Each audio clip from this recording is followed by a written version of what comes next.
Olá pessoal, começando mais um podcast da Rádio Celeste e hoje traremos aqui no podcast alguém muito especial, alguém que faz parte dos lares da cidade, alguém que com certeza você conhece através do rádio. Fabian Leal, radialista, vai estar hoje aqui no podcast falando um pouco da sua trajetória de vida, contando um pouco da sua história e com certeza tem muito a agregar para você que trabalha no ramo da comunicação. Fabian, é um prazer imenso tê-lo aqui no podcast da Rádio Celeste. Michel, o prazer é todo meu. Obrigado por esse convite, para a gente poder falar um pouquinho mais dessa minha caminhada no rádio. Prazer estar aqui. Fabian, até falar um pouco até da sua história, mas antes disso, eu recordo até da primeira vez que a gente se conheceu, foi algo meio peculiar. Até estava um dia pelos corredores da van e do nada apareceu o Fabian lá, dando instrução, Podia falar um pouquinho até desse dia que foi muito bacana, pelo menos até a gente se conheceu até no meio da comunicação, começou no dali, rádio. Né? É verdade. Ali foi, assim, eu tinha ido na van bem despretensiosamente, assim, não tinha ido com essa intenção. Mas eu sou um cara que eu sou muito atento a vozes, né? Eu gosto, assim, quando eu vejo uma voz que se destaca, e no caso era a sua, e aí eu fiquei bem incomodado no sentido positivo, assim, cara, eu gostei dessa voz. Eu quero conhecer esse locutor aí da loja. Eu sabe que acho muito interessante é que eu tenho tu como uma grande referência até na questão da comunicação, até da voz em si, tens uma voz muito marcante. Mas eu vejo, sabe, que é uma das coisas do ramo da comunicação, quanto o cara mais bom é, tipo, mais humilde. Então, até naquele momento, você mostrou uma humildade muito grande, no sentido, uma pessoa muito boa e até de forma despretensiosa foi lá ainda ajudar alguém que nem conhecia. Eu achei muito legal, até da tua parte, foi algo que marcou muito e já faz muito tempo, acho que uns 10 anos isso, né? Pouco mais. Pouco mais até Pouco já. mais, tem uns 15 anos por aí. Até porque tu ficou um tempo até pra fora, né? Ali foi assim, foi bem peculiar, como eu tava te falando, né? Assim, eu gostei daquela voz, até então não sabia que era você. Falei, não, eu preciso, antes de fechar a compra, eu preciso ir lá conhecer esse locutor. Porque assim, eu tinha algumas referências no rádio local, então eu tinha algumas ideias de vozes já aqui. Mas eu não conhecia essa voz. Falei, mas essa voz, se ela não tá no rádio, ela precisa estar no rádio. E aí eu quero ver, de repente ele tá numa rádio fora, não sei. Aí foi quando a gente se conheceu. E aí eu falei pra você, pô, eu trabalho na rádio. Você trabalha em rádio? Você falou, não, é o meu sonho. Mas eu acho que eu tava trabalhando no AM. Não, você ia trabalhar. Eu acho que sim, foi bem... Então foi em 2011. Faz um tempão, cara. Então foi em 2011, mais ou menos. Você tinha dito pra mim que tinha vontade, era o seu sonho de ir pro rádio. Uhum.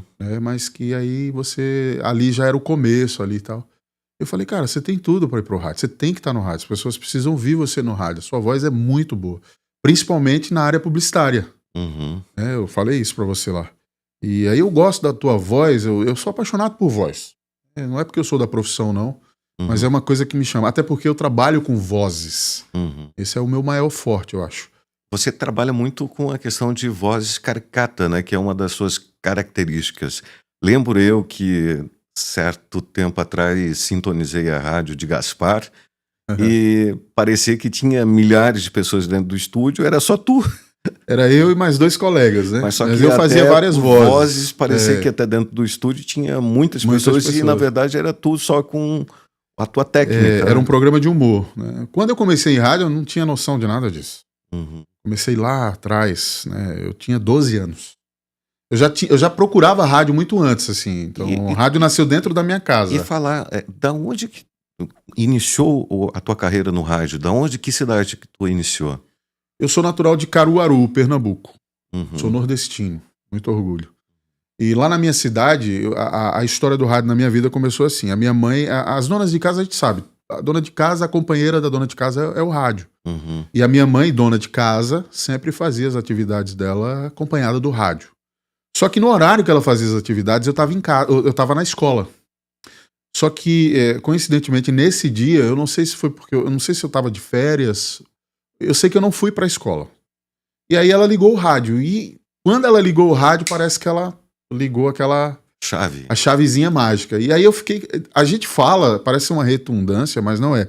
Todo mundo que diz assim que pela primeira vez quando ouviu o rádio, ia atrás da caixa de som para ver quanto, né, onde é que estava aquela voz, de onde estava saindo tantos sons, né? Eu fiz isso quando eu era pequeno. Eu tinha por volta de 8 para 9 anos. Brincava na sala da casa da minha mãe e de repente, do nada, minha mãe ligou o rádio para fazer os afazeres, normal, como ela faz todos os dias. E aquilo acendeu em mim uma curiosidade. Eu falei, nossa, eu nunca tinha escutado. E o cara falando e dando hora e falando as propagandas e conversando com outras pessoas. Aí tinha as vinhetas, que eu nem sabia o que era, hoje eu posso identificar.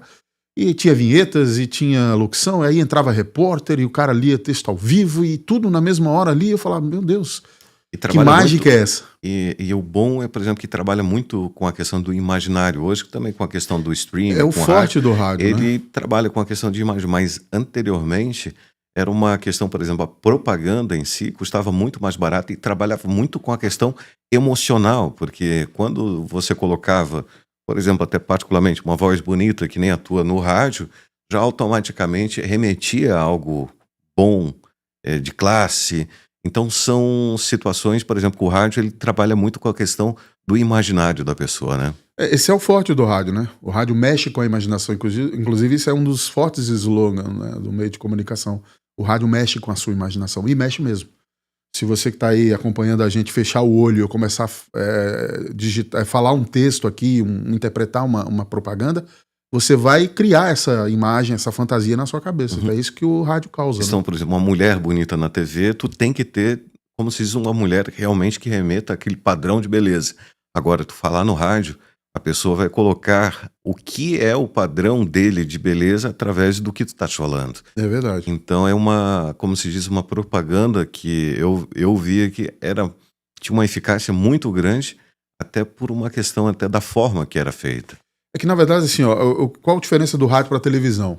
O rádio, ele passa a verdade. Se ele não passar a verdade, ele não vai vender. A televisão, ela cria muito ilusão. Ela é muito ilusão. Você vê um cenário, a coisa mais linda do mundo. Mas se você abrir uma câmera, você vai ver que perde a graça.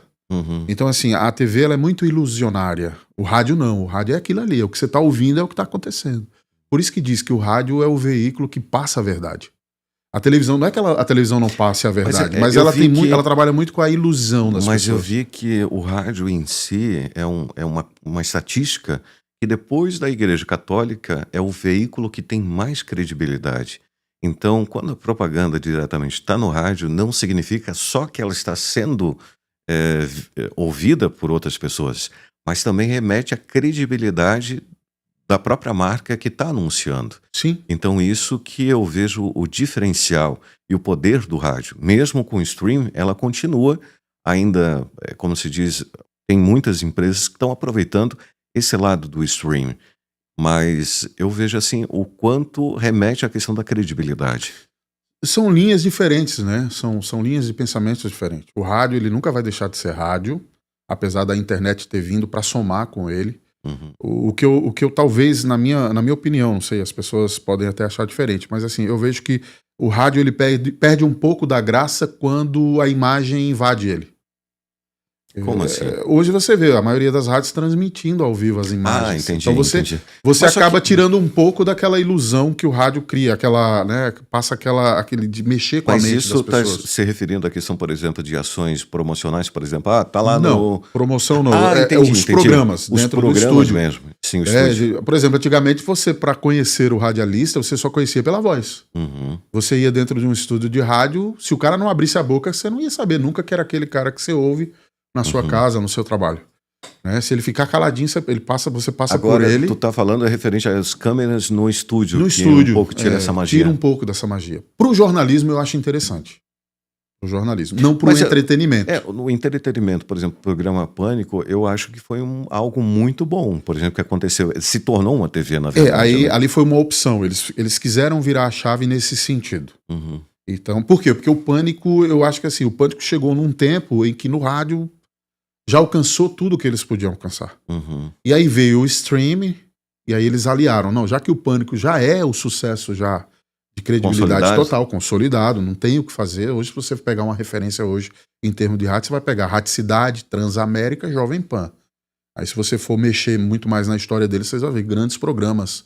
Um deles, o Morning Show, que se tornou um programa de streaming hoje. Uhum. Vários produtos da Jovem Pan, que era rádio, se tornou Mas eles streaming. têm junto a programação com a TV, né? A TV Jovem Pan. Tem, porque muita gente está trabalhando e não pode ter acesso ao vídeo. Entendi. E aí quem tem acesso ao vídeo vai, consequentemente, assistir o streaming. Mas ela é uma linguagem de rádio. Mas é uma linguagem de rádio. Os caras conseguiram, vamos Juntar dizer, os dois, né? Mesclar isso. Mas assim, eu acho que não cabe em todas as rádios. É uma coisa muito particular. Uhum. É uma coisa muito individual, vamos dizer assim. O que cabe pra mim não cabe pra você. Sim. Eu fiz estágio recente até na Antena 1 e eu achei muito interessante, por exemplo, que no caso do Pânico, eles são uma rede.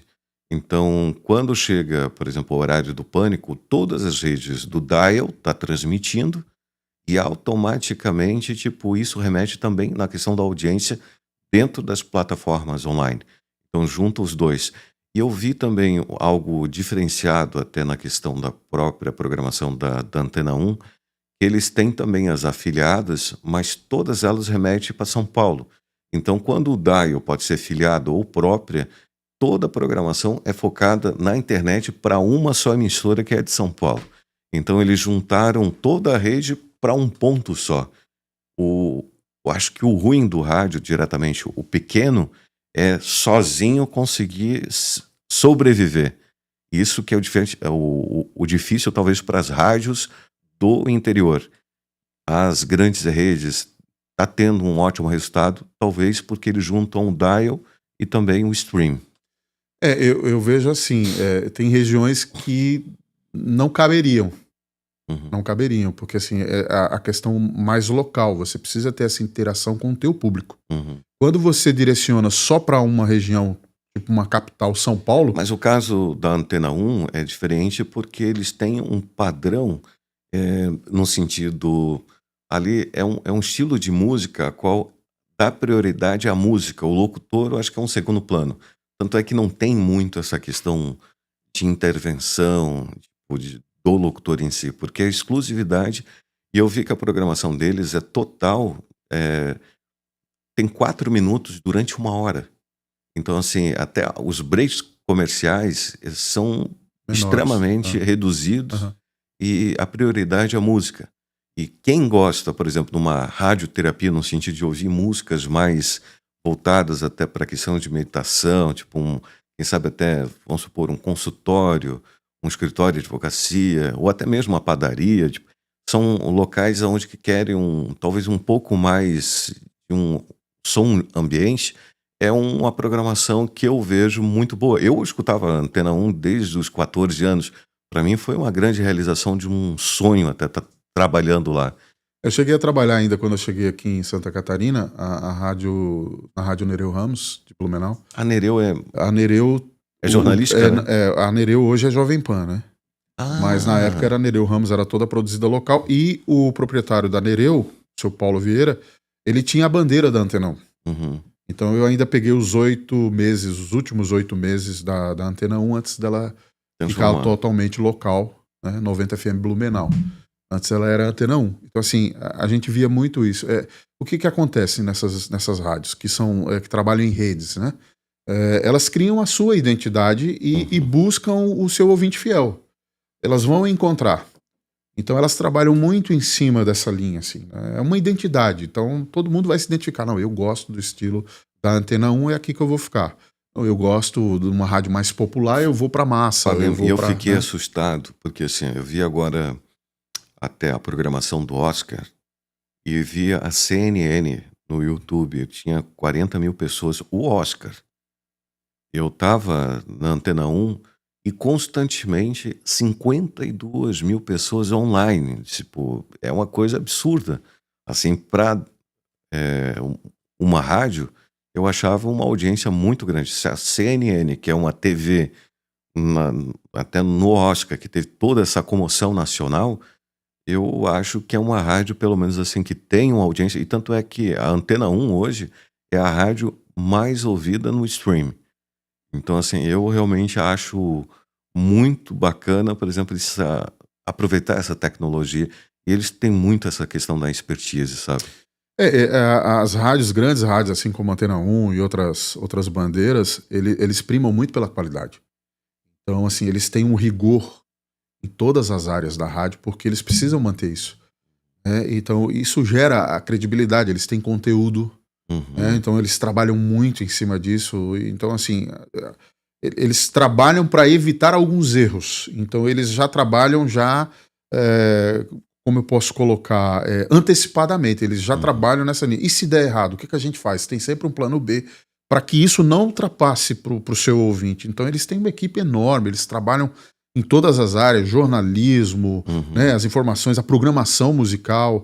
Se você for conversar com um programador musical de uma Antena 1, por exemplo, você vai ver que o cara não é o cara que chegou lá e só porque ele conhece aquela música, ela é bonitinha, não. O cara conhece a história da música. Então, assim, eles não colocam uma programação no ar sem saber o que eles estão colocando. Eles Até não vão entregar para o ouvinte qualquer coisa. O Samuel é um dos programadores, e até eles têm a Luciele e o Samuel.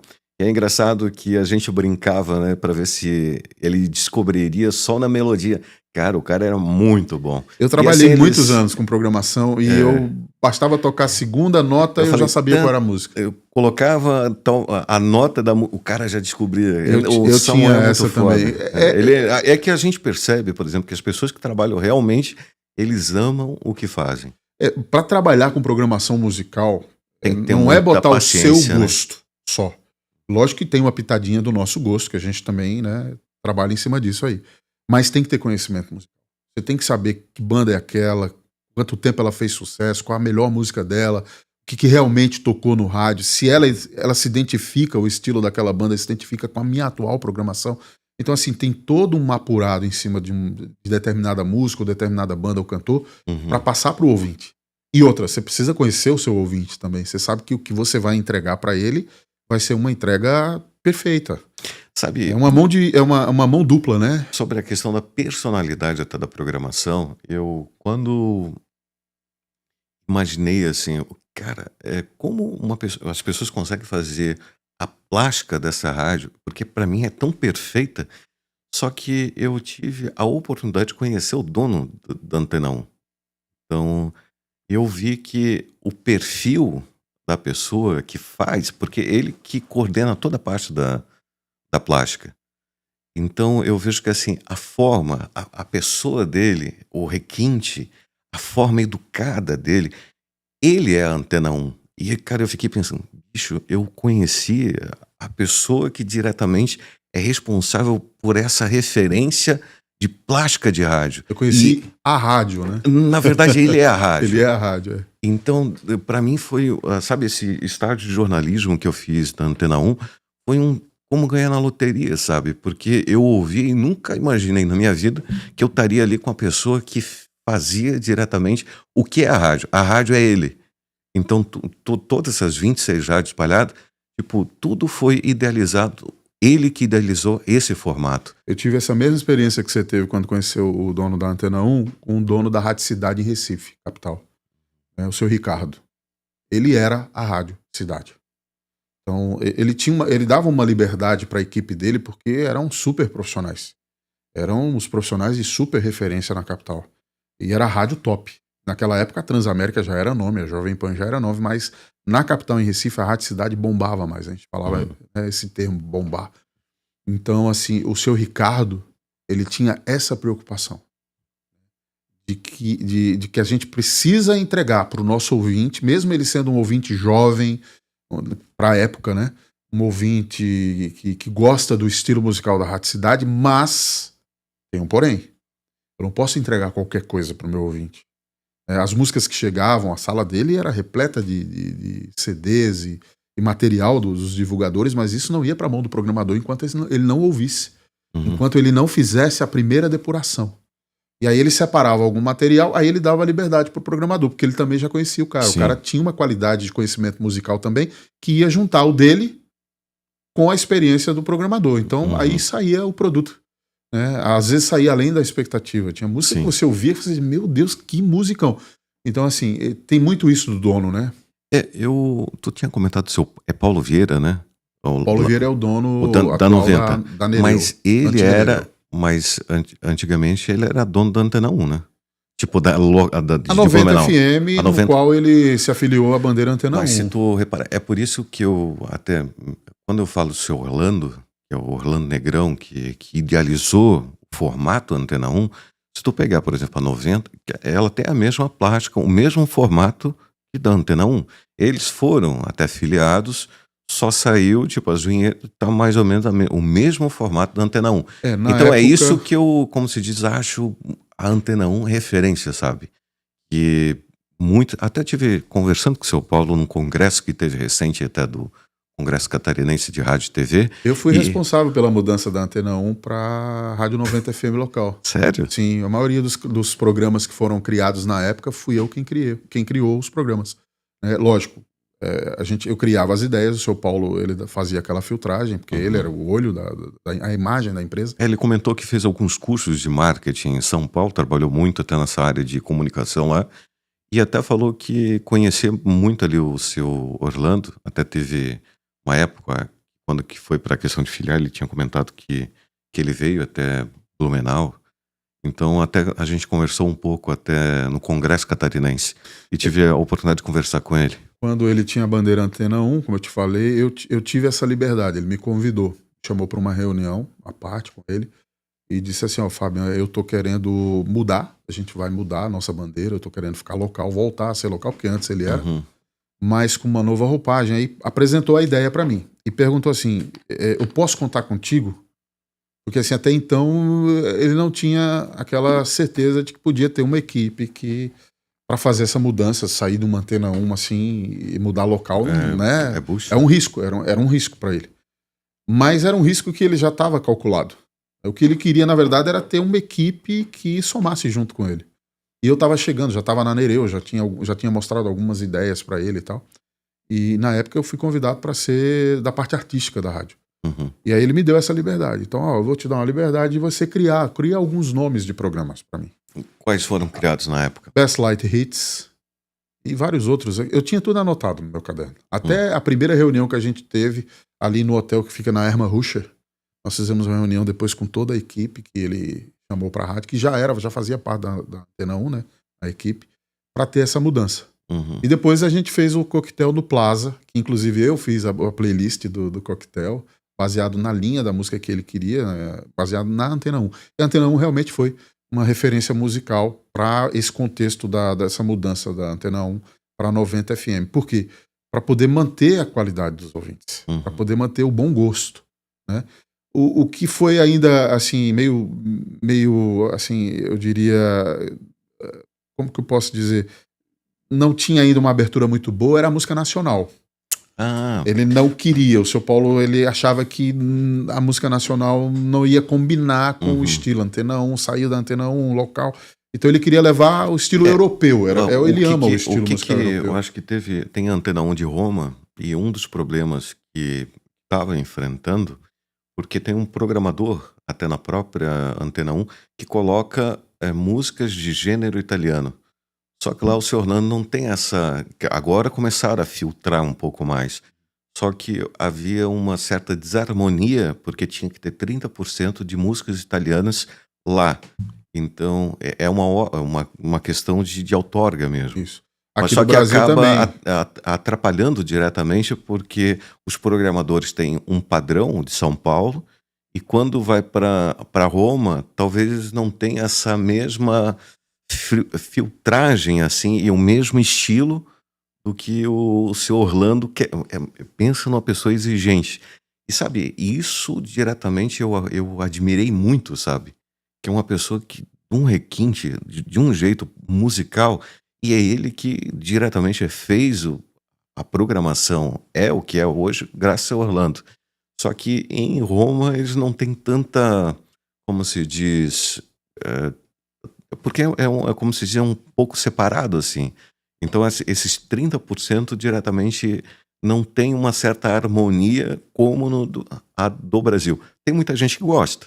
Até a programação de Roma, eu estava vendo até nos streams do o rádio.com, também chega a um número muito grande. Então tem a Antena 1 Brasil e a de Roma, e até tem uns números que chegam até de forma bem significativa. mas não é a mesma coisa que a brasileira. A gente tinha esse problema também, né? A gente tem, por questões de leis, né? A gente tem que tocar uma certa porcentagem de música nacional dentro de uma rádio que trabalha só músicas internacionais. E por lei você é obrigado. Então, mas até então o São Paulo era muito resistente, né? Até que chegou o Hoffman, Fábio Hoffman, e Eu foi ser conheço. gerente da rádio na época. E o Hoffman, apaixonado pela música popular brasileira, né? A MPB, que a gente chama, Uhum. do fino trato. Assim. E aí a gente, em reuniões, conversando, eu e o Fábio, e aí ele falava dessa resistência, né? Mas que depois não teve como evitar. Eu vi esses dias atrás, acompanhei E foi bom, viu? Entrou a sim, questão mas só que musical. eu achei muito bacana uma ação que eles fizeram de uma artista local, que tem o mesmo padrão até da rádio, e a emoção dela de ouvir a rádio dela tocando na 90. Aquilo ali foi muito A música dela. bacana, tipo assim, de ver. E esse lado, eu acho que é o lado social, tipo, de diretamente ajudar artistas locais. Eu achei muito legal da parte deles até colocar essa reação até da artista ouvindo a música dela no rádio a primeira vez. Ela emocionada, tal, foi muito bacana. Eu tive uma experiência como essa também quando eu trabalhei numa rádio chamada Metropolitana. Não era a bandeira da mesma Metropolitana São Paulo, mas no interior, lá em Pernambuco. E São 3 formatos, a Hits, a Pop e são 3 a formatos, gente era né? Hits na época, Metropolitana Hits. E a gente trabalhou muito a questão, como Caruaru é a capital mundial do forró, o forró, a música regional, local nossa, então a gente tinha um espaço chamado O Som da Gente. Uhum. Eu acho que falta isso nas emissoras de rádio hoje em dia. Abrir espaço para a galera local. Tem muita gente boa, precisa dessa oportunidade que antes o rádio dava, hoje não dá mais. E aí eu não entro no mérito porque é uma questão muito maior, mas eu sinto essa falta. Tem muita gente boa, tem muita banda boa, muitos cantores com muita música de qualidade, de personalidade, e que falta essa abertura para na maioria das rádios. Assim, até não é o teu caso, né? Mas eu vejo que as rádios de interior estão tendo muito uma precarização até da questão de própria mão de obra. A quantidade de funcionários não é a mesma de anteriormente, até o formato também que hoje de contratação de profissionais no ramo da comunicação. Não são todas que têm esse. Talvez seja isso que diretamente também dificulte fazer algo diferenciado. Então eu vejo que talvez as rádios de interior elas têm um pouco essa questão, eh, talvez de não uma valorização até dos próprios profissionais, que acaba diretamente colocando hoje programas enlatados que são mais viáveis, que como se diz, são mais práticos, né? E exigem menos pessoas até dentro da própria emissora. Eu tenho uma visão assim, olha, eu acho muito perigoso ir por esse caminho. Eu acho que toda mudança ela é necessária. A atualização dos profissionais ela é imprescindível. Não dá para você manter um profissional de 20, 30 anos atrás nos dias de hoje. Ele tem que se atualizar, ele tem que estar em dia, ele tem que ter essa noção de que ele precisa, até por ele mesmo, Uhum. para ele continuar no mercado, para ele ter essa abertura também e ter essa janela, mas ele precisa se atualizar. Mas o rádio também precisa ter essa visão de atualização. Então o que eu vejo é assim, falta muito isso. O medo dessa mudança, o medo de como será, acaba restringindo um pouco essas mudanças. E aí acaba que a rádio não vai muito adiante. A gente ouve, eu acompanho alguns informativos sobre rádios aí, dentro dos grupos também, radialistas a nível nacional, e o que mais me entristece é quando alguém posta lá, rádio de tal região acaba de fechar as portas. Rádio que a gente vê que é tão forte, que é tão penetrante, que, né? Como que um rádio chega a um patamar desse? Mas Aí se você for pesquisar, então assim, são várias consequências, né, que é foram... que no interior em si específico, a rádio em si nunca se pensa, não estou dizendo nunca se pensa, todos pensam em questão de lucro, mas sempre estão ligados à questão política. Então o que que acontece? Normalmente, muitas vezes, a pessoa que está à frente não é uma pessoa técnica ou uma pessoa que diretamente tem o expertise. ele está mais por uma questão, talvez, de apadrinhamento político, que acaba dificultando não só a vida da rádio, mas também de quem trabalha, e é o verdadeiro profissional, o que se capacitou, a pessoa que está à frente.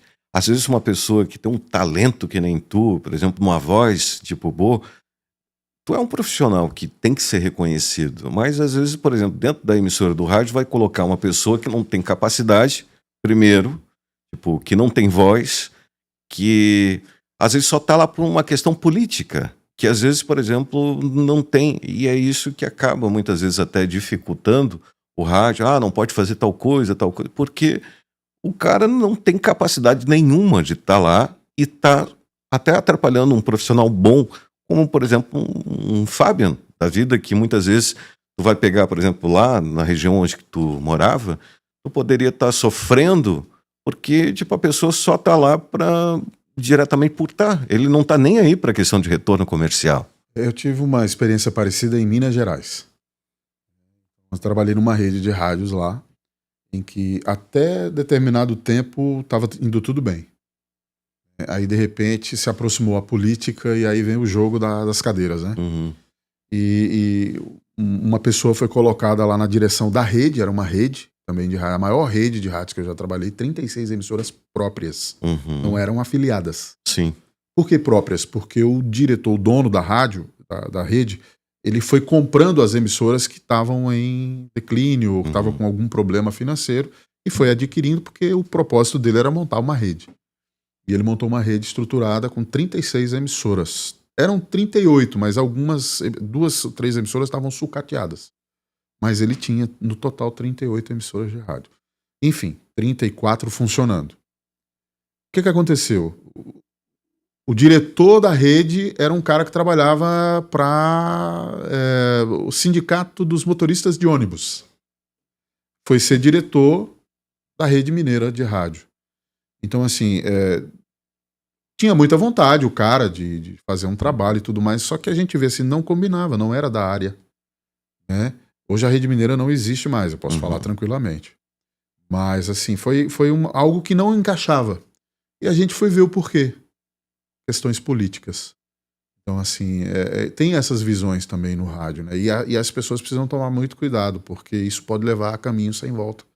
Como foi, né, no caso da Rede Mineira, tomou um caminho que ficou meio complicado, assim. A maioria dos profissionais conseguiram se manter, tentar manter o padrão, mas chegou uma hora que estava complicado, estava difícil. Agora, talvez um assunto delicado. Eu vejo que o quanto tu é talentoso até no que tu faz, muitas vezes até por ter esse talento, tu, talvez numa cidade menor, alguma coisa, muitas vezes acaba criando um certo... É porque é uma profissão que muito tem a questão de ego, né? Tem muitas vezes retaliação pelo fato do talento que tu tem. Às vezes, por exemplo, tem pessoas que às vezes ocupam cargos até maiores, que não tem talento algum, e às vezes, por exemplo, um cara com tanto talento, às vezes tipo, não tem tanta valorização em determinadas cidades. Hoje em dia eu vejo que está diferente isso, mas antigamente no meu começo ali foi complicado. Complicado porque eu já tinha esse diferencial assim do meu trabalho. Eu tinha uma diferença. Tanto que me gerou grandes oportunidades. Então, assim, eu teve um tempo que eu chegava em casa, saía da produtora, ia para casa ouvir minha voz na televisão. Então, de cada 10 comerciais, 6 eram minha voz. É aquele afiliado da Nação TV, Produções. mas aquela afiliada da Globo que tu gravava? Aí eu agradeço muito a 2 pessoas, foram icônicas. Tem algumas fotos, não sei se eu poderia colocar algumas imagens aqui. No rádio, o cara que me deu a primeira oportunidade foi o Davi Cardoso. Cauê, esse cara aí. Esse cara? Esse cara, ele foi responsável por me dar a oportunidade no microfone dentro do programa dele. O programa era dele. Tu era tipo um repórter? Não, eu era um curioso no começo.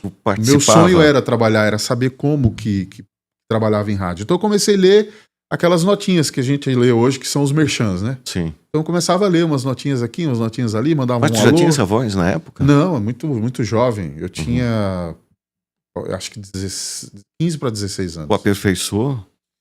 Com o tempo você vai crescendo, vai melhorando, o teu timbre vai se aperfeiçoando. Aí tem técnicas vocais, você vai trabalhando. Para quem é de Brusque vai conhecer, ele é o locutor das propagandas da Kohler Joalheria, que eu acho muito fantástico. E até esses tempos atrás encontrei o seu Walter e falei, caramba, esses textos até que eles fazem, tipo, eles não vendem joias. Parece que eles vendem um conceito, assim, tipo, ele vende uma mensagem, tipo, talvez para a pessoa refletir, e a voz até da propaganda é tu que faz, né? Fazia 16 anos que eu gravo para eles. Né? Tu grava no estúdio da eu rádio? Gravo no meu home studio. Ah, legal. Eu tenho o meu equipamento. Às vezes, quando a gente tem uma certa porque eles pressa... são clientes, né? São clientes, então eles têm uma certa pressa, a gente acaba dando um jeitinho e gravando. Mas eu tenho meu home studio. Prefiro gravar no meu cantinho lá. E aí tem um padrão também, né? Ele exige um padrão e a gente trabalha nesse padrão já há 16 hoje o anos. estúdio, o microfone que tu grava? Hoje eu trabalho com a linha CAD. Eu gosto muito da linha CAD. Uma linha que ela tem uma acessibilidade muito boa. Ela aveluda a voz. Tem também essa questão da acústica, né? Que muda bastante, né? Ajuda muito. É importante. Não, eu tô falando que tem que ter uma acústica muito forte, até dependendo do microfone, se tu colocar, tipo, ele pode pegar um eco e até uma coisa que, às vezes, para quem não conhece... Eu não tenho uma acústica estruturada, mas eu tenho um software do qual eu trabalho e ele me dá a acústica necessária para captação de voz. Mas então ele se torna uma locução de inteligência artificial depois do... Não. Está muito distante da inteligência artificial. É um sistema que eu tenho uma interface, né? Fala, uma placa de gravação. E essa placa está comigo há 12 anos já. E é uma placa Line 6. Na época eu comprei porque eu queria montar um estúdio de gravação. Do Adriano Machadinho ou não? Não. Não, a minha eu comprei, eu importei ela. O Adriano Machadinho ajudou a fazer o estúdio aqui. Eu importei ela.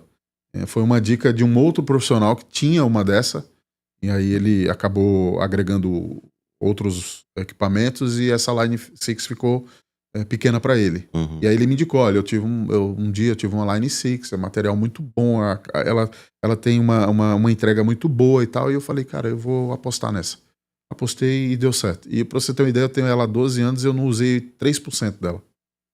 Porque ela é uma placa completa. Ela tanto serve só para você trabalhar a voz, quanto se eu quiser fazer jingle, música, qualquer outra produção, ela tem um software próprio. Ela não roda sem ter o software dela.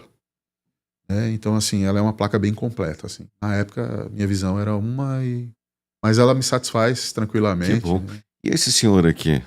Esse é o Agnaldo Trajano, radialista, mas também publicitário. Ele é o responsável por me lançar na televisão. O publicitário que tu diz, ele era o comercial. Ele tinha uma agência de publicidade. Ele tinha uma agência mesmo. Ele atendia grandes empresas no interior, lá na minha cidade, e também em algumas empresas da capital. Pela credibilidade que ele tem, o tempo que ele tem de rádio e tal. Ele é um cara de muita credibilidade, ainda hoje ele está na ativa, né?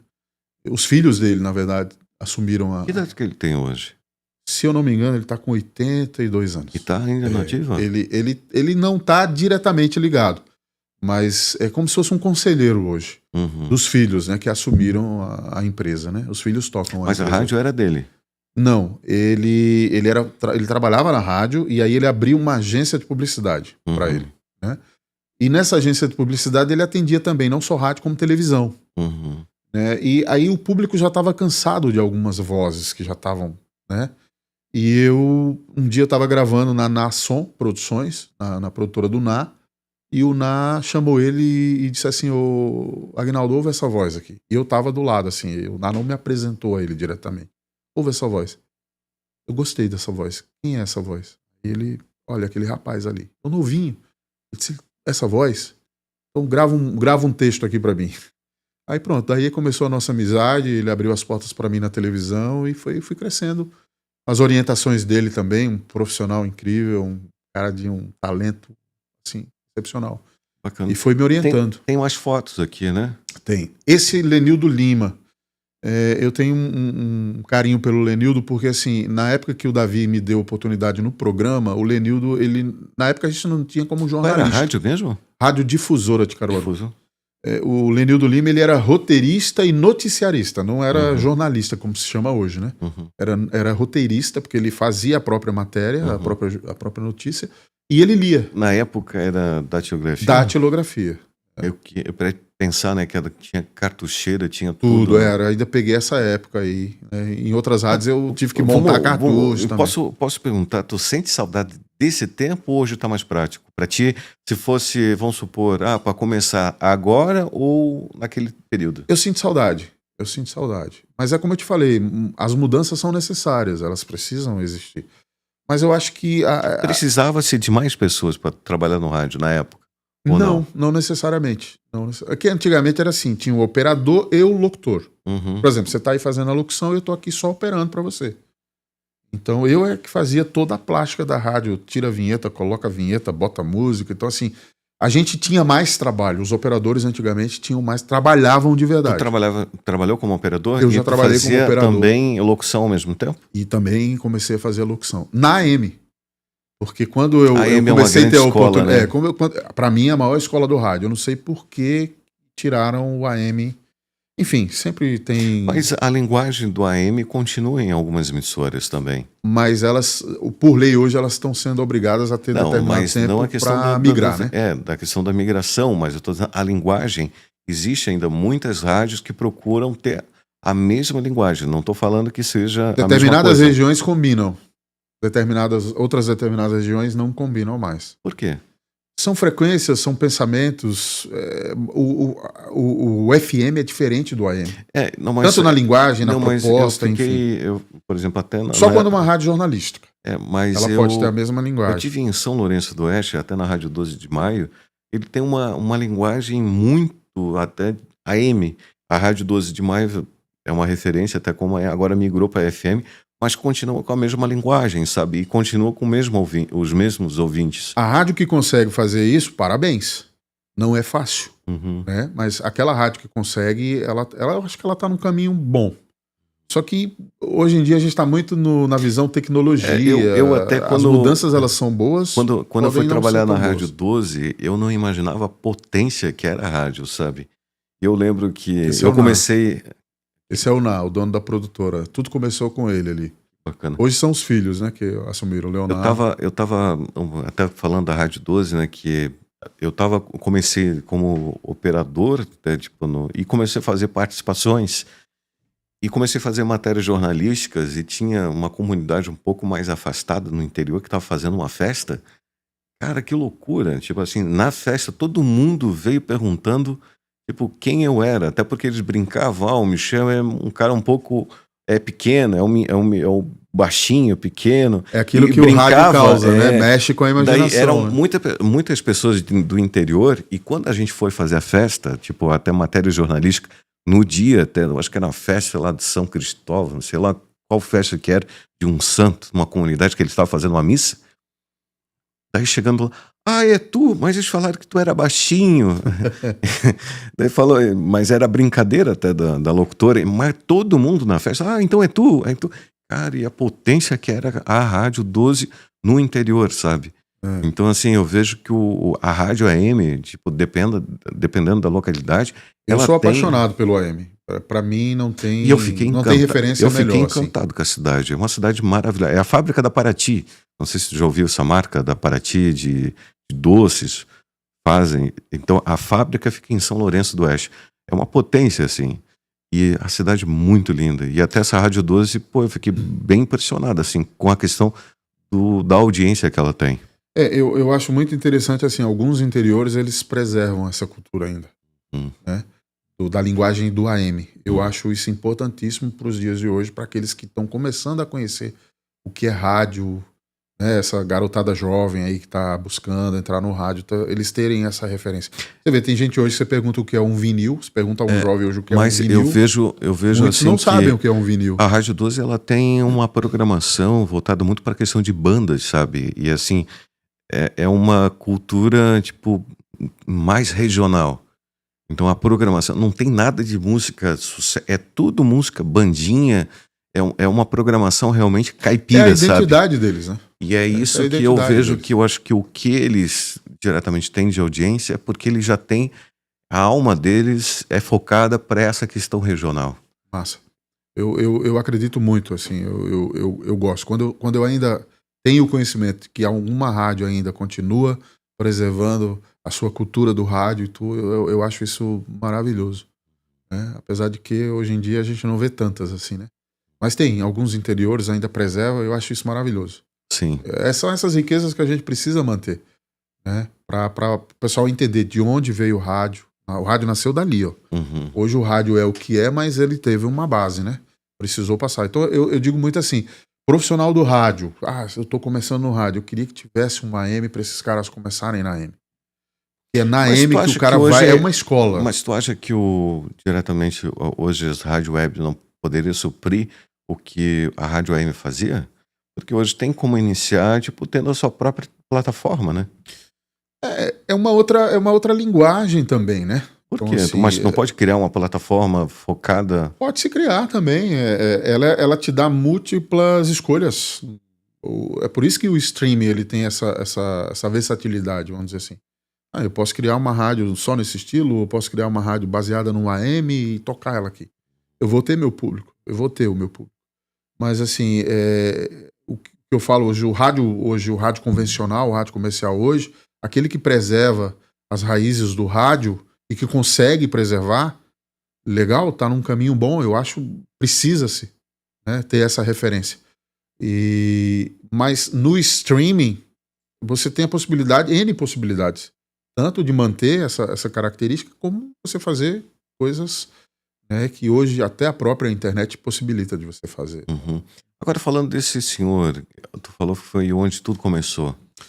O Ná, ele tem a produtora, né? Hoje ele não administra mais, são os filhos. Esse local é onde que ele tem? Ou não tem nada a ver? Não, esse aqui ele tá numa viagem fora do Brasil, mas foi a única foto que eu consegui traduzir dele, porque ele é um cara muito reservado, assim, mas Sim. eu peguei essa foto do WhatsApp dele.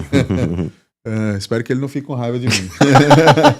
Não, mas eu tô falando bem, porque eu devo muito ao Ná também. O Ná foi um cara que acreditou no meu começo, acreditou no meu trabalho, abriu as portas para mim, comprou muita briga.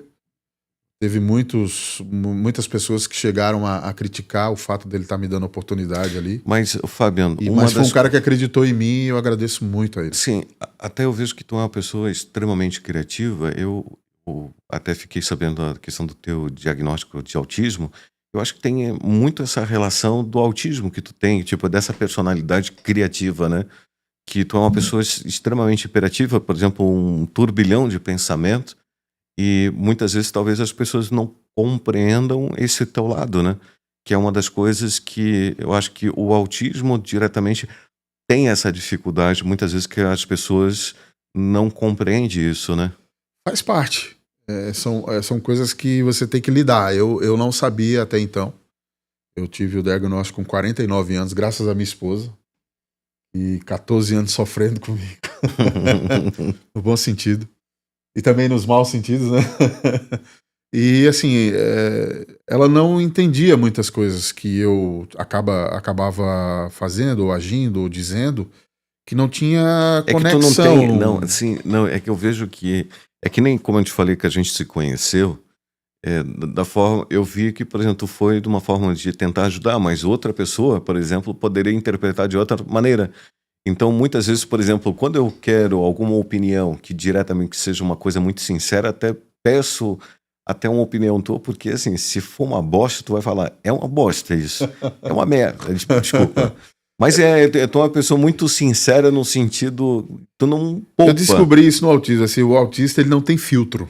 E eu aí também... eu preciso cuidar muito com isso. A minha esposa me puxa muito a orelha, porque sim. assim, eu sou muito verdadeiro. Eu até... É como uma criança. Se você perguntar para uma criança, ela vai dizer a verdade. Eu também fui ela não tem filtro. Eu fui diagnóstico, eu fui diagnosticado também com e eu também me identifico muito contigo, que muitas vezes até na área jornalística, eu já me meti em muita fria, porque assim, no jornalismo tu tem a questão da ética, de muitas vezes trabalhar com uma certa verdade, e quando tu trabalha, talvez até com o autismo, tu não tem noção que muitas coisas políticas ou até pessoas, tipo, estão ali e não vão fazer o que realmente é para fazer. São duas visões diferentes. O neurotipo, que é a pessoa que não tem o autismo, e o autista, eles enxergam diferente a mesma situação.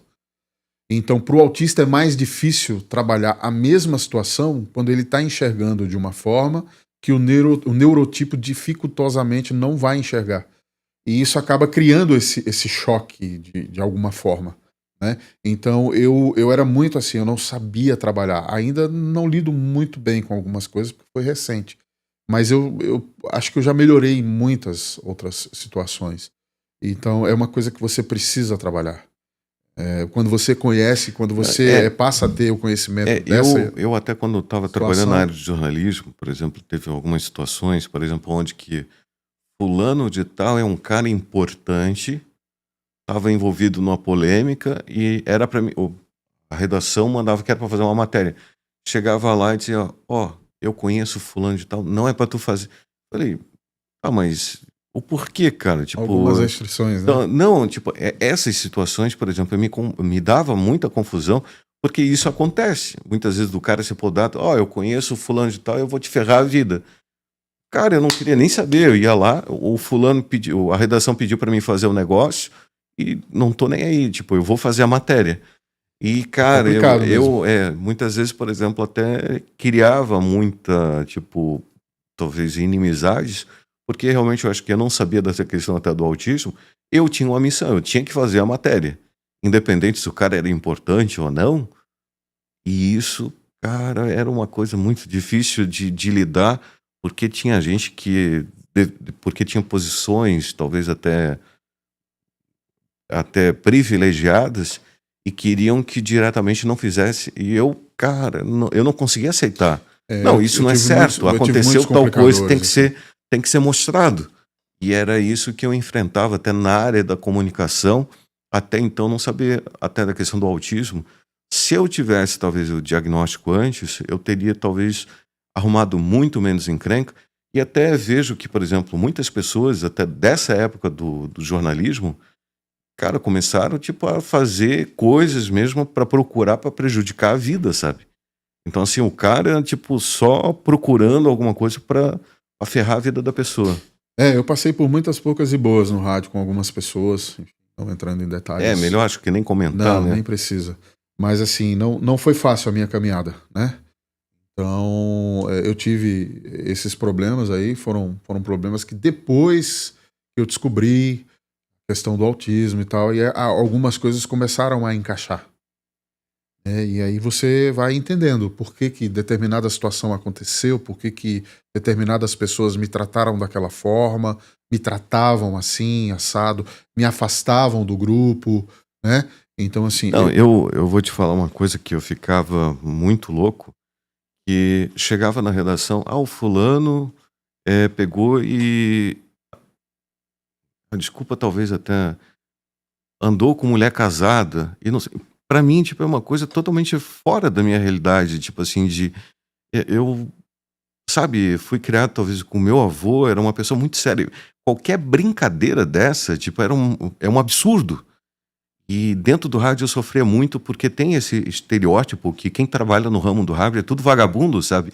E eu, particularmente, assim, me sentia, tipo, muito perdido, porque eu não conseguia compactuar, tipo, talvez dessa atmosfera, sabe? Era muita brincadeira, o fulano de tal, fulano de tal eu gostou, saí com a fulano, e aquilo me incomodava de um jeito. Eu acredito muito que assim, isso era o seu caráter. Não, eu sei, mas criação. Só que, assim, como eu disse, tipo, pra mim era inadmissível o cara falar aquilo. Daí, sabe assim, pessoas que eu ouvia, tipo, eu cresci ouvindo, sabe, chegar no meio de todo mundo, eu saí com a fulana que é casada com... Sabe, enfim, meu Deus, cara, como que sabe, pode uma pessoa, tipo, ter essa... Eu sei que talvez pode ser uma coisa meio louca, mas eu acho que nós temos esse estereótipo de louco, às vezes, por esse pensamento. E, cara, e pensar que, muitas vezes, por pensar dessa forma, o pessoal até te perseguia. Daqui a pouco, por exemplo, tu chamar a atenção da pessoa, tu não pode fazer isso, a pessoa querer o teu mal ou até te perseguir por causa disso. Nesse sentido, eu passei algumas situações, por exemplo, posso te falar. Foi assim, eu fui um cara muito, em determinados momentos, assim, eu fui muito reservado. Uhum. Por conta da criação, enfim, aí isso não tem nada a ver com o autismo em si. Ele influencia em algumas coisas porque você acaba enxergando coisas que as outras pessoas talvez vejam como naturalidade e a gente acaba não vendo como naturalidade, mas tem muito a ver com o caráter, com a criação, enfim. Então eu não participava muitas vezes. Por exemplo, eu trabalhava numa emissora, tinha uma galera, a galera ia para umas festas, fazia uns eventos e eu não ia. Porque eu não me sentia naquela turma ali, não era o meu público ali, não era o meu estilo de vida, vamos dizer assim. Então eu preferia não ir. Mas isso, para eles, ele causava um complicador para mim. Então eu era sempre o cara que eles não convidavam pra festa, porque é o cara que ia estragar a festa, é o cara que não gostava da festa, é o cara que... Era o cara chato. E não era, é porque eles tinham uma criação diferente, eles gostavam desse estilo de vida e eu não. E eu sempre respeitei todos eles, mas eu não tinha essa mesma visão de respeito. Eu acho que não é questão, eu até tem a questão de respeito, mas o ruim é a falta de respeito que muitas vezes por não compactuar que determinados, talvez, pensamentos que tu cria Aí era onde eu ia entrar no detalhe. Mas eu nunca imaginei, eu acho que foi muito bom até essa questão do autismo diretamente, porque eu vi que algumas dessas pessoas, por exemplo, que tu não compactuava, talvez até de forma que pessoas se aproximavam de ti, tipo, no intuito, daqui a pouco o cara é político, pensando que tá próximo de ti, que tu iria fazer, tipo, alguma coisa. Eu via que diretamente, assim, as pessoas, eu não queria de forma alguma, tipo, tá próximo de algumas pessoas. Porque eu via, tipo, uma certa maldade até, e essas pessoas diretamente começam, tipo, parece te perseguir. Tipo, perseguir no sentido de querer de alguma forma fazer alguma coisa para te prejudicar. Eu não tinha essa visão. Eu não via maldade nas pessoas. E esse é das questões do autismo. A gente acaba não vendo a maldade, a malícia. A gente não enxerga, por exemplo... Eu também não via, mas ao ponto, por exemplo, que depois eu descobri que a pessoa, por exemplo, se teve o trabalho de fazer determinada coisa, por exemplo, de ir num ponto, tentar prejudicar uma venda, tipo, eu também não conseguia perceber, porque tu mantinha um relacionamento, só que depois tu vê que a pessoa foi em determinado local para te prejudicar. Por exemplo, vamos supor, trabalhava numa emissora de rádio, eu fui incumbido de ser comercial, a pessoa não atendia o cliente há 5 anos, não conseguia vender para o cliente. Depois que eu comecei na área comercial, foi lá o cliente que não anunciava na rádio 5 anos, eu conseguia, colocava para a rádio e o cara ficava doido contigo e tentava de tudo quanto é jeito te prejudicar. Então imagina, eu fui até num projeto de Roma, tive que conseguir em uma semana o que muitos até levavam meses para conseguir. Eu consegui em uma semana. Então assim, e tu vê que às vezes tu causava um mal-estar porque tu não compactuava e tu tinha eficácia no que tu fazia. Então eu não conseguia ver essa maldade também. Mas a partir do momento que determinadas pessoas vinham e falavam, fulano de tal veio aqui e tentou fazer tal coisa para ti. A gente vai encontrar isso em todas as áreas, né? Eu acho que todas as áreas acontece. Em todas as áreas a gente vai ter os prós e os contras. Eu tive muito contra na minha vida, mas o mais importante é o seguinte: qual é o teu objetivo? Aonde você quer chegar? Então essas pessoas, independente do que elas fizeram ou vão fazer ou deixar de fazer, elas nunca vão tirar de mim o objetivo e a vontade de querer chegar onde eu quero chegar. Esses tempos atrás, vão atrapalhar? Alguns momentos vão. Esses tempos atrás eu tive num cerimonial de ayahuasca e teve uma pessoa que me compartilhou algo até no cerimonial. Fulano fez, eu presenciei o cara fazendo isso. E eu falei, eu não acredito. Essas pessoas, muitas vezes, elas não têm a coragem de ser na tua frente. E isso que é o grande problema. Por exemplo, a gente que temos o problema do autismo. Então, o que acontece? A partir desse momento, até quando eu até, particularmente, até não tenho nem contato mais. Mas até tu ter a noção, por exemplo, que a pessoa está te prejudicando, demora tempo. E até esse momento acontecer, é difícil, sabe? Assim, tu sofre muito. Então, foi muito bom e eu acho que me ajudou muito até a questão do diagnóstico a se preservar mais. Quando eu tive o meu diagnóstico, eu comecei, como eu te falei, a encaixar as coisas. Então, uma das coisas principais que eu precisei fazer foi perdoar essas pessoas. Precisei perdoar porque não por elas, por mim mesmo. Porque aquilo sempre vinha na minha cabeça. Por que as pessoas me tratavam assim? Por que eu vivi determinada situação? Por que eu fui tratado dessa forma e tal? Eu não entendia. Então, quando você acaba entendendo, então você vê a ignorância das pessoas, vem em primeiro lugar, né, o fato, e vem a maldade também. Então você precisa perdoar. Eu perdoei essas pessoas. Vira e mexe eu conversando, às vezes com minha esposa ou com outros amigos, eu toco no assunto, não dou nomes, claro, por respeito também. A mim e as pessoas. Mas assim, eu comento, porque vira e mexe vem né, essas situações. Hoje eu já sei trabalhar elas. Né, por conta de que o autismo me ajudou, o diagnóstico do autismo me ajudou a entender alguns caminhos. Mas não foi um ponto de dificuldade, não. Porque assim, independente do autismo ou não, você é uma pessoa normal. O autista não é uma pessoa doente ou uma pessoa incapaz. Né? Tem algumas limitações, né? Tem algumas como que a gente chama? Dificuldades? Não, são... por exemplo, meu diagnóstico ficou entre 1 e 2. Eu tinha ali, né? Como é que se chama essa escala? Bom, enfim, se eu lembrar eu falo. E são escalas, na verdade. Vamos colocar como escala. Não são escalas, mas vamos colocar assim. São graus. Grau 1, grau 2 e grau 3. O grau 3 é o máximo. É aquela que não tem motora, não tem vocalização.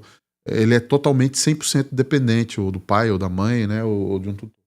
Então, assim, eu tive a felicidade, vamos dizer, talvez. Eu vou colocar assim felicidade, porque, por um lado, eu achei interessante essa questão de eu ter esse autismo. E o meu grau foi intermediário, entre 1 e 2. Né? O 1 é levíssimo, é por isso que me dá a condição hoje de trabalhar, de fazer coisas. Né? E o intermediário entre o 2 é onde vem as crises. De vez em quando tem as crises, tem... o sistema, você fica nervoso, muita coisa, a cabeça começa a trabalhar e, enfim, você entra num turbilhão.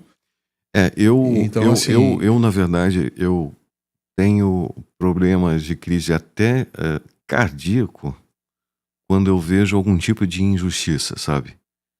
Eu vejo que a pessoa está cometendo uma injustiça e me dá uma crise tão grande de ansiedade que chega a dar problema cardíaco. Tu sabe o que é, Fabian? Tipo, tu vê a pessoa, a maldade da pessoa e tu vê que a pessoa está fazendo o mal e tu não poder fazer nada, porque além de tudo que assim, tu não pode imputar, mas tu vê que a pessoa fez por maldade determinado tipo de coisa e tu não poder fazer nada.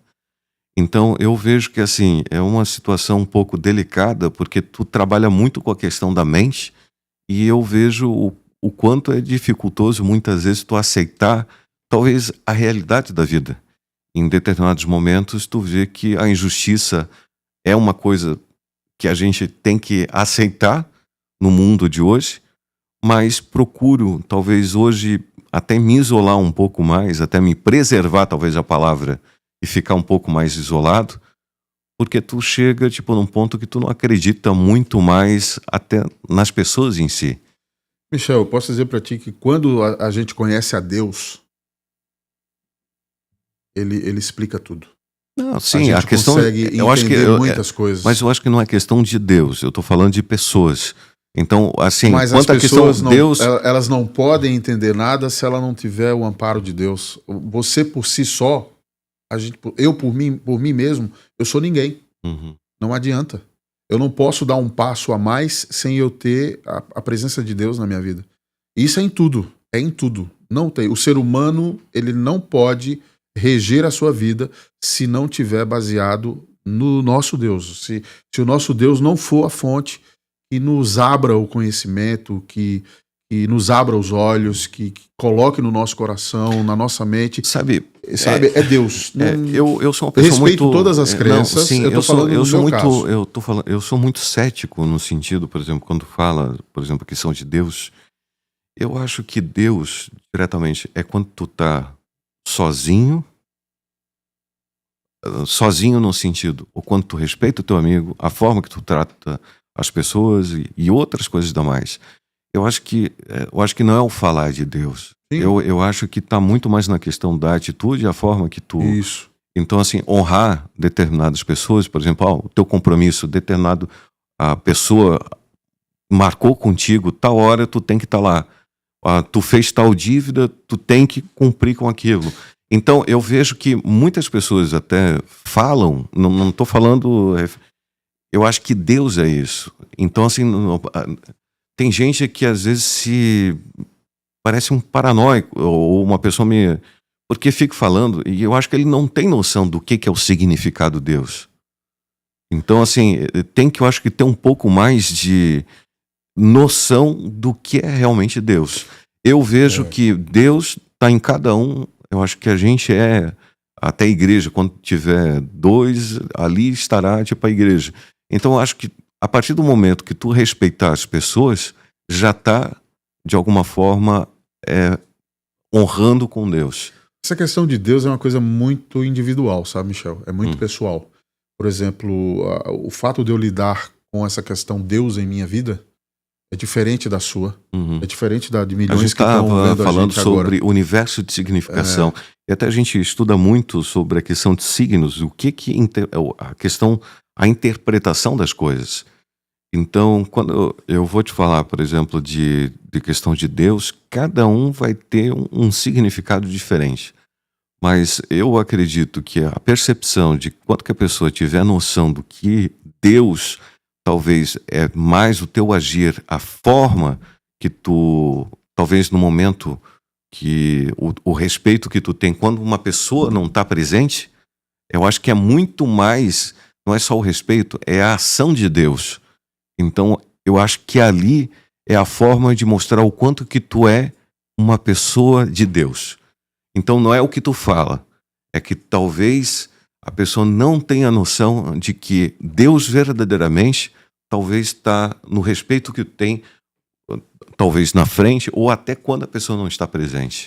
É como eu falei, é uma experiência muito pessoal. Muito pessoal. Muito pessoal, Deus, muito individual. E é um chamado também. Quando ele chama, é irresistível. Então, cada um dia no seu tempo, no tempo de Deus, no seu tempo, que eu digo é o tempo de Deus. A gente começou agora a falar de religião, a gente começou a falar de rádio. Mas eu digo, é uma coisa muito pessoal, é uma coisa assim que... Primeiro a gente precisa respeitar todas as pessoas e todas as suas crenças, independente. Né? Porque assim, não sou eu quem convenço, não sou eu nem você. Sim. Né? Isso é uma questão muito espiritual e não tá eu acho na minha que alçada, não está no seu mais poder. testemunho do que diretamente também tem essa. Essa tem a questão também. Se você por exemplo, na questão cristão, se você é um cristão, você diz que segue a Jesus, você tem que ser semelhante a ele. Nas atitudes, no falar, no comportamento, no agir, essa é a questão. Você tem que representar. Você é representante dele aqui na Terra. Então você não pode falar uma coisa e agir de outra forma. Então você não está sendo compatível com aquilo que você prega na sua fé. Sim. Então, mas aí é que eu digo, é uma questão muito pessoal e muito delicada. Nem todo mundo está preparado para ouvir falar de Deus, porque não é a hora e não é o nosso tempo, não é no meu querer. Sim. É no querer de Deus. Tudo acontece no momento em que Deus disser assim, agora é minha hora e acabou. Porque o chamado dele é irresistível. Então cada um tem a sua experiência, é particular e vai ter o seu tempo. Estou falando de mim. E outra, abrindo um parêntese aqui, todo o assunto que a gente conversar, eu queria colocar que existem as exceções. Eu não estou colocando tudo como um todo. Eu acho que não é generalizado. Não podemos generalizar. Existem as exceções. Por exemplo, tem experiências que eu vivi, que você viveu, que são diferentes, que todo mundo já viveu e vão viver ainda. Então, assim, são essas questões assim que eu digo que são delicadas. Então, não é porque eu estou falando do meu Deus, que ele obrigatoriamente tem que ser o seu Deus. Isso é uma questão entre você e ele. É quando ele quiser. Não é quando eu quero ou quando eu decidi. Mas é minha obrigação falar daquela diferença que Deus fez na minha vida. Esse é o meu id. Mas, De dizer Fábio, o quanto Deus transformou a minha vida, o quanto eu era errado. É que eu acho que tu não precisa. Essa é uma questão. Eu acho que tu não tem a obrigação. Acho que o teu testemunho é mais o que tu. Talvez o que tu fala não é necessário. Eu acho que é o testemunho. São momentos. Tem momentos que eu preciso falar e aí ele me usa. A obrigação, diretamente, vamos supor. Eu não estou falando. Talvez assim, ao empresário, vamos supor, lá fechou um negócio com determinada tal pessoa. Ele honrar com pagamento, talvez, do negócio, é um testemunho. Tipo, porra, tá honrando o trabalho determinado. Ó, tô pagando o salário dele. Tipo, não atrasado. Tô lá, o Fabian fez o determinado o spot, não pagou. Daí, daqui a pouco, ele vai lá e convida pra igreja. Tipo, porra, desculpa. Que Deus é esse? Então é isso que daí muitas vezes o pessoal está na igreja, né? Daí tá dando testemunho em igreja, ou tá participando do negócio lá às vezes, por exemplo, fica deixando a desejar. Daí, o empresário, mas, tipo, se tu às vezes, por exemplo, tá num local desse dando, cara, eu acho que só honrar, talvez, já é uma forma de mostrar um grande testemunho. Isso entra na questão das obras. As obras não salvam, mas você precisa fazer mas as obras. Mas o testemunho talvez tá aí. Eu acho que talvez até uma forma de tu... É um mundo que tu vive. Eu acho que é uma questão talvez até de... É como eu falei, não dá pra você falar uma coisa e viver outra. Né? Ou você fala e vive aquilo que você fala, né? Ou você abre mão daquilo que você acredita, né? E vai ser quem você é verdadeiramente. Então, aí o que eu digo, é uma questão muito delicada. Existe o diferencial entre falar e viver, né? E existe o diferencial entre só falar e só viver. Uhum. É uma experiência muito particular. A gente tá tomando outro rumo, voltar pro rádio, que é o meu mercado, é minha área. Fábio, eu até te agradeço. Voou, já passou. Já passou, até que bom. Gente porque o papo é gostoso. Começa, tipo, a fluir. Só passar rapidinho ali na galera, ali, de novo. Né? A gente acabou. Tem o Davi Cardoso ali, só pra lembrar. Não, é a última, eu acho que não tem, só mandasse 4 fotos. Tá, aí eu tenho. A gente passou pelo Davi, que foi quem me deu a oportunidade.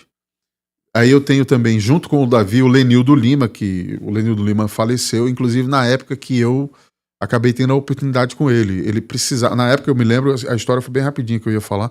Ele precisava se afastar para fazer uma cirurgia no coração, o Lenildo Lima. Ele tinha um problema muito grave. E naquela época a medicina não era tão avançada como é hoje. E acabou que ele precisava buscar alguém para substituir ele nas leituras. E eu era bom em leitura. Eu não tinha vozeirão de locutor e tal, mas eu lia bem. Eu interpretava bem o texto. Uhum. E eu fiz alguns testes com ele. E ele me aprovou. Que bom. E falou pro diretor da rádio, coloca o menino, ele é bom pra ler, ele vai ler direitinho e tal. Olha, aqui tem um padrão, me ensinou o padrão de ler. E eu peguei e ficou legal. Ele disse, então você vai fazer pra mim. E aí foi quando ele se afastou pra fazer a cirurgia. Só que aí nesse meio tempo a cirurgia se agravou e ele acabou falecendo. Aí depois, por conta da minha idade, eu era de menor ainda, então existia essa preocupação de um menor tá trabalhando e tal. E aí surgiu mais preocupação ainda porque na época tinha um jornal local, né, da Marlene Matos, que era uma estudante de jornalismo na época, e ela tinha um jornal dela. E ela foi fazer uma matéria que eu era o locutor mais jovem. Mas não tem nada a ver com aquela da Xuxa? Não tem nada a ver. É coincidência. E ela fez uma matéria, e essa matéria repercutiu de tal forma que o diretor da rádio acabou tendo que me substituir, porque eu era de menor e a questão trabalhista. Não podia trabalhar um menor. Então eu fiquei meio assim, decepcionado ali. Uhum. Fiquei triste pra caramba e tal, mas acabei entendendo. Eu era de menor, eu não tinha como, né? Mas eu não desisti do rádio. Continuei indo atrás. Foi quando abriram as portas pra mim na questão publicidade. Que bacana. Então aí veio. E vieram outras rádios também. Eu comecei em outras rádios, gravando muito comercial. Tem a Rádio Liberdade, que eu buscava muita oportunidade na Rádio Liberdade FM e AM. Eram as duas rádios do mesmo grupo. E eles me botavam só pra gravar comercial. Então, pra mim, na minha época, assim, pelo menos eu tô gravando comercial. Eu tô no break da rádio, alguém vai ouvir minha voz, uma hora surge a oportunidade aqui dentro e eles me colocam na rádio. Mas não foi assim. Mas, infelizmente, aconteceu isso e, por um lado, foi bom, porque isso acabou me motivando a nunca desistir. E eu sempre fui em busca dessa oportunidade Fabian, e hoje eu tô aqui no rádio. como a gente já está até no final do podcast, qual mensagem que tu deixa, pelo menos até para os futuros profissionais até do rádio, até com toda a sua a trajetória explanada, qual a mensagem que tu deixa, pelo menos até para essas pessoas que pensam em trabalhar no rádio? Cara, o que eu posso dizer? Se não houver paixão, se não houver amor, se você não acreditar no seu próprio trabalho, naquilo que você quer, se você não tem convicção, não vá. Não encare, né? Mas se é isso que você quer, se você realmente busca essa magia do rádio, né, essa mágica, essa caixinha mágica que a gente fala, se esse é o teu objetivo, esse é o teu sonho, acho que você tem que apostar todas as suas fichas. O que vem depois é individual, é com cada um. Aí é a tua trajetória, é o teu caminho, é aquilo que você vai construir. Eu tive o meu caminho, eu construí de certa forma, entre trancos e barrancos, hoje eu tô aqui. E é isso que eu digo, vai em frente, se é isso que você quer mesmo, batalha, vai atrás. Mas o rádio, lembrando que o rádio mudou muito. Uhum. Então, ou você tem que já chegar já convicto do que você quer e preparado, né, para receber o rádio na sua vida, ou você, de repente, fica só como fã mesmo. Fábio, mais uma vez, muito obrigado pela sua participação. Eu que agradeço, cara. Obrigado pela oportunidade. Espero que a galera tenha gostado. Me acompanha aí na Massa FM, né? Tô sempre aí todos os dias de segunda a sexta, das 2 até as 19. É isso. Obrigado pelo carinho. Meu amigo Michel Patitucci. E obrigado aí, cara. Pessoal, esse foi o Fábio. Tenho um carinho muito grande até por ele, uma pessoa boníssima até da área da comunicação. Espero que vocês tenham gostado e fiquem atentos até no podcast da Rádio Celeste.